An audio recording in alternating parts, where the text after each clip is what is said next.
Everyone, आज हम करने जा रहे हैं गेम थ्योरी। ये भी बहुत ही इजी और इंटरेस्टिंग सा टॉपिक है।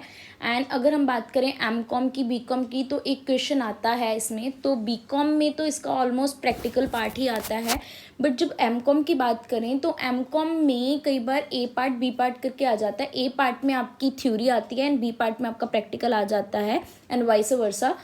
या फिर ये आपसे अकेली थ्योरी भी पूछ लेते हैं कि हाइपोथेटिकल एग्जांपल्स के साथ आप बताएं, या फिर ओनली प्रैक्टिकल पार्ट आ जाता है। तो गेम थ्योरी में आप एक सिंगल पर्टिकुलर अप्रोच के साथ नहीं पढ़ सकते। अगर तो आप बीकॉम बीबीए वाले हो तो आपको ये आएगा प्रैक्टिकल पोर्शन इसका, बट अगर एमकॉम में हो तो इसका प्रैक्टिकल पार्ट के साथ साथ थ्योरी पार्ट भी उतना ही इम्पोर्टेंट है आपके लिए। सो चलो देखते हैं कि गेम थ्योरी होता क्या है। It is a body of knowledge which is concerned with the study of decision making in situation where two or more rational opponents are involved under condition of competition and conflicting interest। तो सबसे पहले game theory, game से आपको क्या समझ में आता है कि एक कॉम्पिटिटिवनेस, जब आप कोई भी गेम खेलते हो एक कॉम्पिटिटिवनेस होती है। तो आपने एक ऐसा डिसीजन लेना होता है कि आपका कॉम्पिटिटर क्या एक्शंस करेगा, उन सारे अल्टरनेटिव्स को अपने माइंड में रख के आप अपनी कौन सी स्ट्रेटजी पिक करते हो, that is game theory, right. अगर एक एग्जांपल के साथ समझते हैं, चेस खेलते हैं तो दो प्लेयर्स चेस खेल रहे हैं। आप अपना मूव किस हिसाब से चलते हो कि अगर मैं ये करूँगा तो सामने वाला क्या क्या ऑप्शंस ट्राई कर सकता है और उससे मेरे को क्या बेनिफिट हो सकता है या मेरे को क्या लॉस हो सकता है। तो ये सारे अल्टरनेटिव कोर्सेज ऑफ एक्शन को आप अगर माइंड में रख के जो अपनी स्ट्रेटजी फ्रेम करते हो और जौन सा बेस्ट ऑप्शन को चूज करते हो, उसे हम गेम थ्योरी बोलते हैं। So essential features of game theory is, सबसे पहले इसमें फाइनाइट नंबर ऑफ कॉम्पिटिटर्स होते हैं, जैसे 2, 3, 4, 5 एक नंबर होता है जितने कॉम्पिटिटर्स होते हैं। एंड यूजुअली 2 कॉम्पिटिटर्स का हम पढ़ते हैं 2, 3। जितने ज़्यादा नंबर ऑफ कॉम्पिटिटर्स होते हैं उतनी ज़्यादा डिसीजन मेकिंग कॉम्प्लेक्स होती जाती है, क्योंकि आपको हर किसी को माइंड में रखना होता है। And finite number of action, so a list of finite number of possible courses of action is available to each players। तो हर किसी के पास वो क्या क्या एक्शंस कर सकता है, तो फाइनाइट नंबर ऑफ एक्शंस की लिस्ट अवेलेबल होती है कि अगर वो ये स्ट्रेटजी फॉर्म करता है हमारा कॉम्पिटिटर, तो हम उससे बेस्ट बचने के लिए या अपना गेन करने के लिए ये स्ट्रेटजी फॉर्म कर सकते हैं। तो ये finite courses of action alternative उनके पास लिस्टेड होते हैं। Knowledge of alternative, each player has the knowledge of alternatives available to his opponents। आपके पास प्रॉपर फुल नॉलेज होती है कि कौन कौन से ऐसे अल्टरनेटिव्स हैं जो आपके ओपोनेंट्स के पास अवेलेबल हैं, और ओपोनेंट्स उनमें से किसी एक को ही पिक करेगा, राइट। चॉइस, सो हर एक प्लेयर को चॉइस भी करनी पड़ती है। The choices are assume to be made simultaneously. ऐसे नहीं, चॉइसेस जो हैं वो एक ही साथ होनी चाहिए, साइमल्टेनियसली होनी चाहिए, so that no player know his opponent's choice until he has decided his own course of action.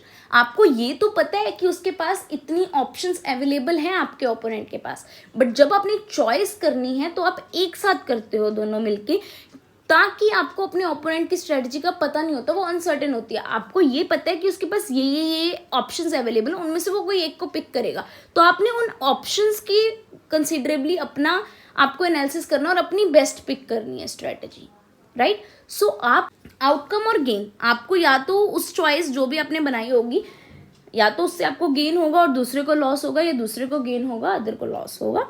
Choice of opponent, the possible gain or loss of each player depends not only the choice made by him, कि आपने क्या choice करी है, आपका profit या आपका gain या आपका लॉस उस पर डिपेंड नहीं करेगा। आपका गेन और लॉस डिपेंड करेगा कि आपके ओपोनेंट ने कौन सी स्ट्रेटजी आपके साथ चूज करी है, राइट।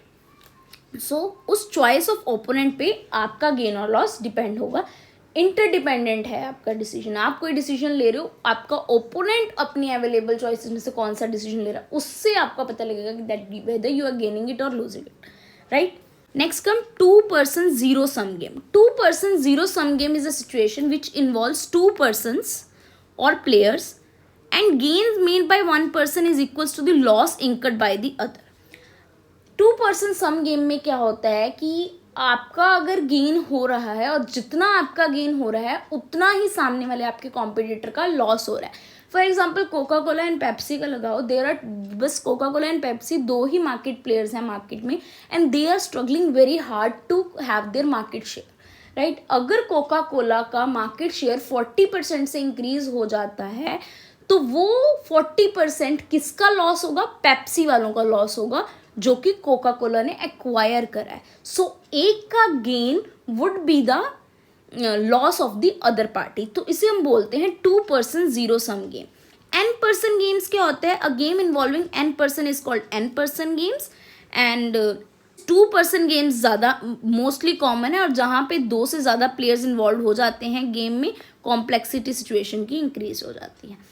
इसके बाद आता है स्ट्रेटजी. स्ट्रेटजी क्या होता है? It is a predetermined rule by which each player decided his course of action.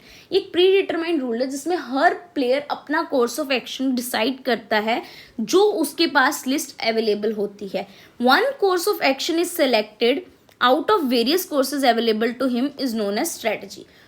उनके पास अल्टरनेटिव कोर्सेज होते हैं, उसमें से जो वो एक कोर्स पिक करता है वो उसकी स्ट्रेटजी मानी जाती है. Right, so types of strategy, 2 types of strategy होती हैं. One is pure strategy and the other is mixed strategy.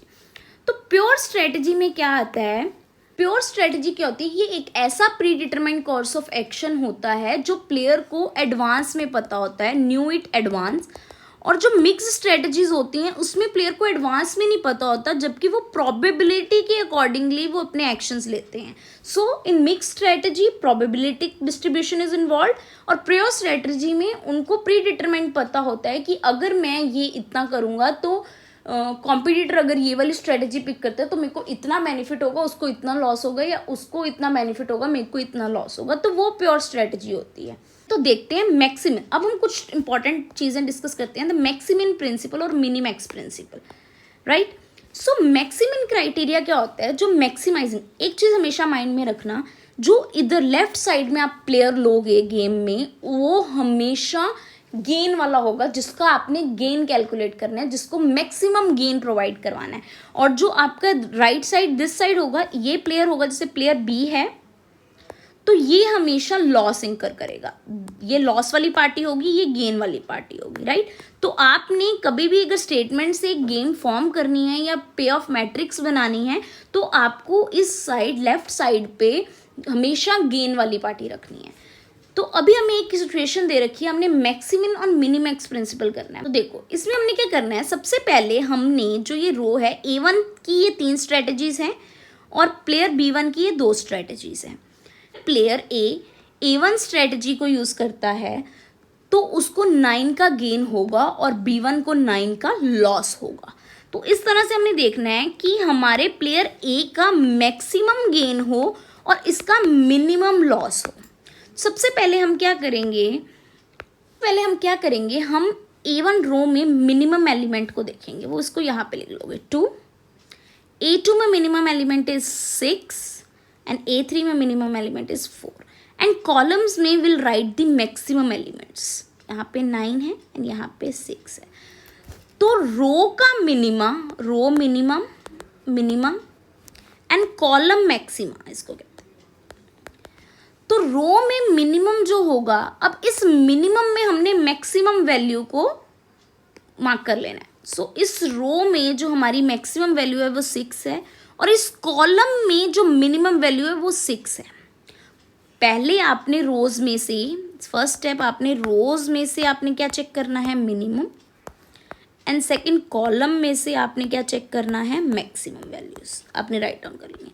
ये वैल्यूज राइट डाउन करने के बाद थर्ड जो आपने रोज की मिनिमम वैल्यू निकाल रखी हैं उनमें से आपने क्या करना है, मैक्सिमम को सिलेक्ट. एंड देन जो कॉलम में आपने मैक्सिमम वैल्यूज राइट डाउन करी है उनमें से आपने सबसे मिनिमम वैल्यू को सिलेक्ट कर लेना है. जैसे कि 6 यहाँ पे इन रोज में से मैक्सिमम है और 9 और 6 इसमें से मैक्सिमम है. तो ये आपका क्या आ जाएगा, वैल्यू ऑफ गेम इज 6. आपकी गेम की वैल्यू क्या आ गई, 6. तो बहुत ही सिंपल है, मिनीमैक्स और मैक्सिमिन का प्रिंसिपल है. ये आप ऐसे करते हो. अगर थ्योरी पॉइंट ऑफ व्यू से आपने देखना है तो आप इसको ऐसे डिफाइन कर सकते हो, the maximising player list his minimum gains maximising player ने पहले अपने मिनिमम गेन्स को list and then from each strategy select the strategy which gives the maximum out of these minimum gain. इन मिनिमम गेन्स में से आपने क्या select कर लिया, मैक्सिमम। वैसे ही मिनिमैक्स क्राइटेरिया में आप कैसे लिख सकते हो, द मिनिमाइजिंग प्लेयर जो कि हमारा बी है, लिस्ट हिज मैक्सिमम लॉसेस। तो आपने मैक्सिमम लॉसेस 9 था तो आपने 9 यहाँ पे लिख दिया। यहाँ पे आपका मैक्सिमम लॉस 6 था तो आपने 6 यहाँ पे लिख दिया। Maximum losses from the each strategy and select the strategy which gives him minimum losses. और वो स्ट्रेटजी सेलेक्ट कर ली, इनमें से मिनिमम लॉस जो आपको दे रही है 6 को सिलेक्ट किया out of these maximum losses, right. So इसमें प्लेयर ए का मैक्सिमम गेन हुआ और प्लेयर बी का मिनिमम लॉस होगा एट वैल्यू ऑफ गेम 6 पे, अंडरस्टैंड। सो इसके बाद आता है हमारा सैडल पॉइंट का कंसेप्ट। सैडल पॉइंट आप कैसे निकालते हो, बिल्कुल सिमिलर सी चीज़ ही है। A1 की सबसे मिनिमम जो एलिमेंट है उसको सर्कल कर लो, A2 में भी सर्कल कर लो एंड A3 में भी। इसके बाद अब आपने क्या करना है, जो आपका B1 में मैक्सिमम एलिमेंट है उस पर स्केयर कर दो, B2 पे भी। तो जहाँ पे आपका सर्कल एंड स्केयर दोनों आ जाएं उसे हम कहते हैं सैडल पॉइंट, एंड यही आपकी वैल्यू ऑफ गेम है 6, राइट। अब आती है types of problem, game with pure strategy, game with mixed strategy. तो ये देखते हैं कि इसमें ये वाली गेम्स कैसे होंगी सॉल्व। तो देखो गेम विद प्योर स्ट्रेटजी, इसमें हम कैसे सॉल्व करेंगे, सिमिलरली जो हमने सैडल पॉइंट वाला है और मैक्सिमम का कंसेप्ट देखा है हम उसी से सॉल्व करते हैं। सबसे पहले हमने चेक करना होता है कि सैडल पॉइंट कोई है या नहीं, ठीक है। तो यहाँ पे अब हम क्या करेंगे, सबसे मिनिमम एलिमेंट x1 का 4 और इसमें सबसे मिनिमम एलिमेंट 10 और y1 पे मैक्सिमम एलिमेंट इज 18, 20 एंड 10। सो हमारा सैडल पॉइंट क्या आया है यहाँ पे 10 एंड वैल्यू ऑफ गेम भी क्या है हमारी is equals to saddle point 10 आ गई, राइट। देखो ये क्या बताना चाहते हैं आपको, फॉर्म x2 स्ट्रेटजी को चूज कर लेती है और y अगर y1 को करता है, y2 को करता है, y3। अब y के दोनों रैशनल है, दोनों अपना बेस्ट चाहेंगे। y की स्ट्रेट काम क्या है कि उसको अपना लॉस मिनिमम करवाना है, x क्या है कि उसको अपना गेन मैक्सिमम करवाना है। तो x तो गेनिंग स्टेट में, अगर वो x2 स्ट्रेटजी को चूज करता है ओवर x1 और y अपनी y1 वाली स्ट्रेटजी चूज करता है तो y को 18 पॉइंट्स लूज करने पड़ेंगे। अगर y y2 करता है तो y को 12 पॉइंट्स चूज करने पड़ेंगे। अगर y y3 करता है तो उसको 10 पॉइंट्स लूज करने पड़ेंगे। तो y अगर ओपोनेंट x2 स्ट्रेटजी करता है तो y उसके काउंटर में y3 स्ट्रेटजी करेगा, तभी उसको मिनिमम लॉस होगा, ठीक है। तो इसकी एप्लीकेशन, इसका अंडरस्टैंडिंग ऐसे है। तो आपकी जो ये वैल्यू ऑफ गेम है वो 10 आई है, सो दैट कि y को मिनिमम लॉस हो। अगर x2 स्ट्रेटजी चूज करेगा तो y उसके काउंटर में y3 स्ट्रेटजी चूज करेगा to minimise his game, right. So this is your value of game in case of pure strategy, ठीक है। गेम विद मिक्स स्ट्रेटजी में आपके पास बहुत सारे मेथड्स आते हैं। ऑड्स मेथड, मिक्स स्ट्रेटजी में हम तब आते हैं जब हमारे पास कोई सैडल पॉइंट नहीं होता, right. No saddle point, then हम मिक्स स्ट्रेटजी पे आते हैं। अब आते हैं और हम प्रोबेबिलिस्टिक टेक्निक्स यूज करते हैं। तो इसमें हमारे पास मेथड्स बहुत सारे हैं। ऑड्स मेथड है, डोमिनेंस, सब गेम मेथड्स, तो और भी सारे एटसेट्रा बहुत सारे मेथड्स हैं और ये हम अपनी नेक्स्ट वीडियो में डिस्कस करेंगे।